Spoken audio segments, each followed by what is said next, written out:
याद है प्लूटो? वो बर्फीला ग्रह जो 1930 में खोजा गया था।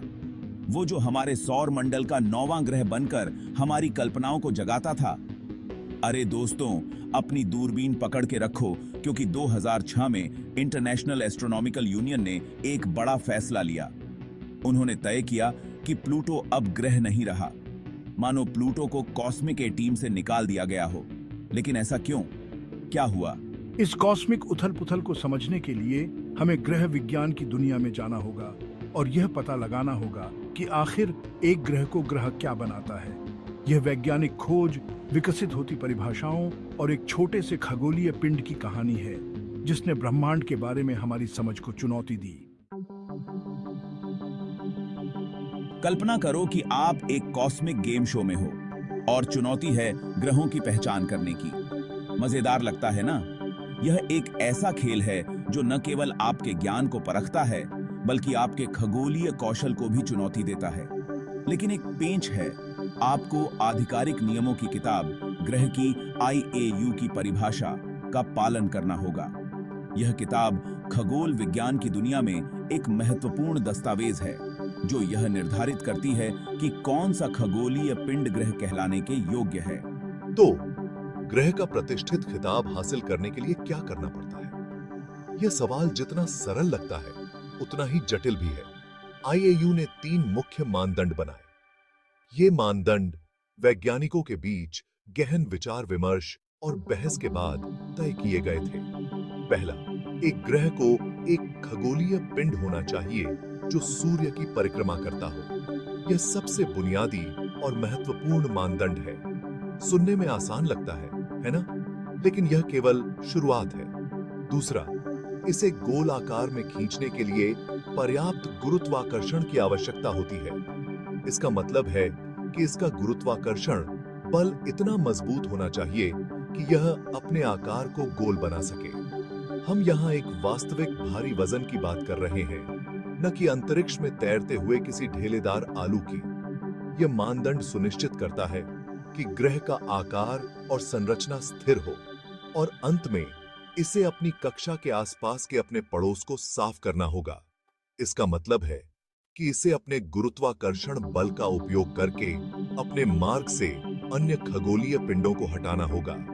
इसका मतलब है कि उसके आकार के कोई अन्य खगोलीय पिंड उसके लेन में नहीं घूमने चाहिए।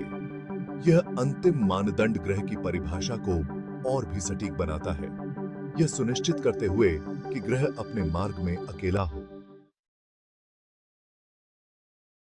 अब देखते हैं कि प्लूटो इन ग्रहों के मानकों के मुकाबले कैसा है। प्लूटो, जो कभी हमारे सौरमंडल का 9वां ग्रह माना जाता था, अब एक बौने ग्रह के रूप में जाना जाता है। यह बदलाव क्यों हुआ? चलिए इसे समझते हैं। यह सूर्य की परिक्रमा करता है, चेक। यह गोल है, डबल चेक। लेकिन क्या यह पर्याप्त है? ग्रह बनने के लिए और भी मानदंड हैं, लेकिन यहां पेच है।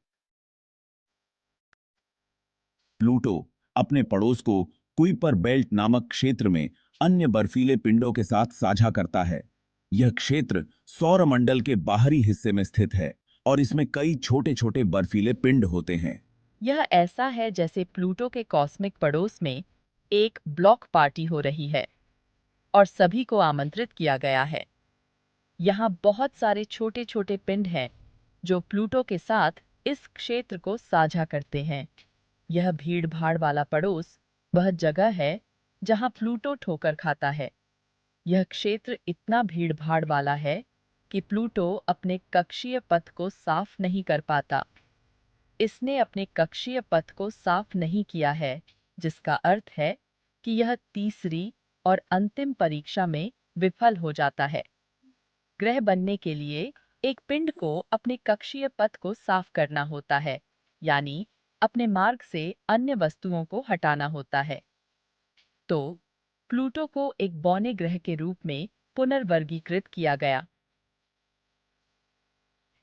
यह निर्णय 2006 में अंतर्राष्ट्रीय खगोलीय संघ द्वारा लिया गया था। यह अभी भी एक आकर्षक और वैज्ञानिक रूप से महत्वपूर्ण दुनिया है, लेकिन यह अब 8 ग्रहों के लाइनअप का हिस्सा नहीं है।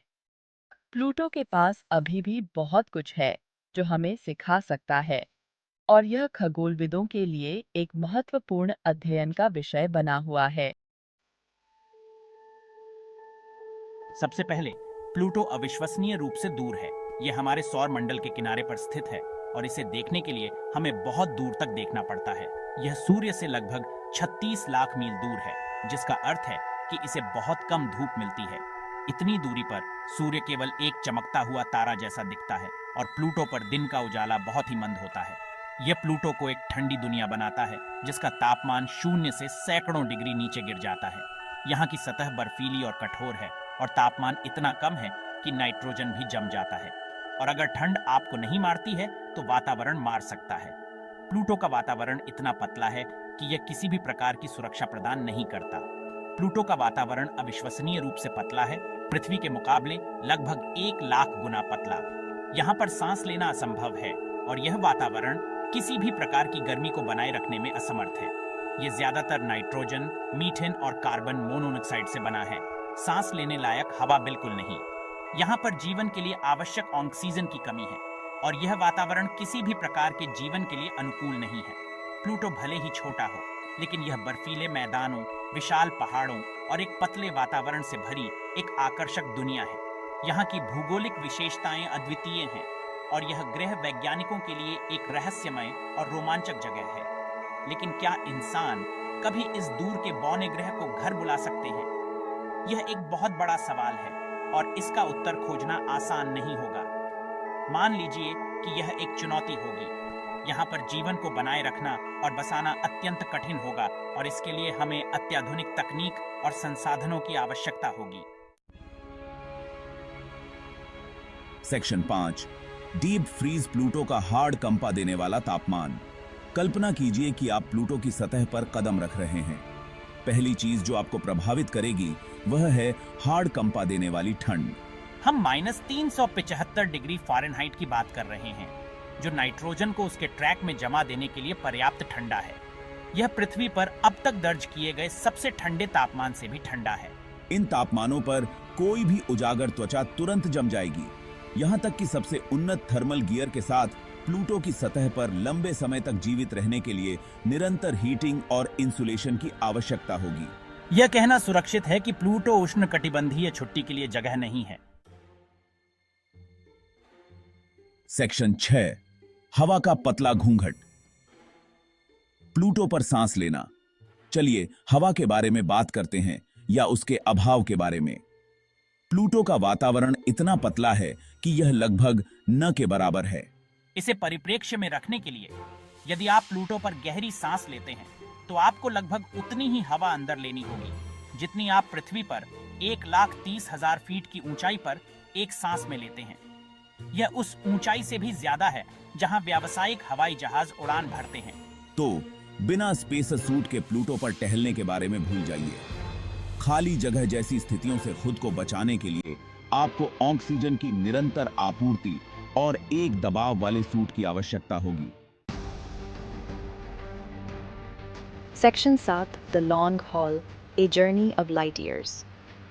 दूरी प्लूटो पर मानव निवास के लिए एक और बड़ी बाधा है। प्रकाश की गति से भी पृथ्वी से प्लूटो और वापस जाने में एक संपेसन को 5 घंटे से अधिक समय लगेगा। कल्पना कीजिए कि प्लूटो से पृथ्वी पर किसी के साथ रियल टाइम बातचीत करने की कोशिश कर रहे हैं। प्रतिक्रिया पाने में ही कई दिन लग जाएंगे। और यह तो बस कम्युनिकेशन है। वास्तव में वर्तमान तकनीक के साथ प्लूटो की यात्रा करने में लगभग 9.5 साल लगेंगे। एक तरफा यात्रा। Section 8, gravities gentle tug, feeling light on Pluto. Pluto का गुरुत्वाकर्षण पृथ्वी की तुलना में बहुत कमजोर है, केवल लगभग 6% मजबूत। इसका मतलब है कि आप प्लूटो पर काफी कम वजन करेंगे। पृथ्वी पर 150 पाउंड वजन वाला व्यक्ति प्लूटो पर मात्र 9 पाउंड वजन का होगा। जबकि यह अनुभव करना मजेदार हो सकता है कि ऊंची और दूर कूदना कैसा लगता है। कम गुरुत्वाकर्षण के लंबे समय तक संपर्क से मानव स्वास्थ्य पर नकारात्मक प्रभाव पड़ सकते हैं, जैसे हड्डियों का नुकसान और मांसपेशियों का शोष। सेक्शन 9, कॉस्मिक किरणें और सौर हवाएं, अदृश्य खतरे। ठंड और पतली हवा के अलावा प्लूटो पर कॉस्मिक किरणों और सौर हवाओं का भी हमला होता है।